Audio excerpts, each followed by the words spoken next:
Assalamu alaikum. In this video, how to blur a rectangle in Photoshop. Let's begin. Press Ctrl Z, copy to item and without fill.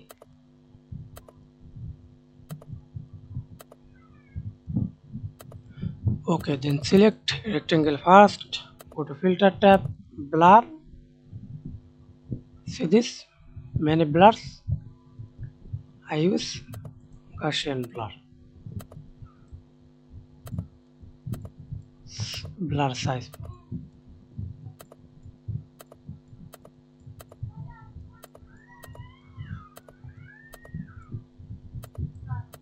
That's it. Added stroke. Okay, I do not use stroke. And again apply same.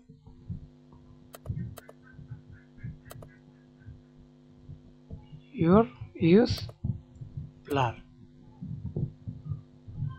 or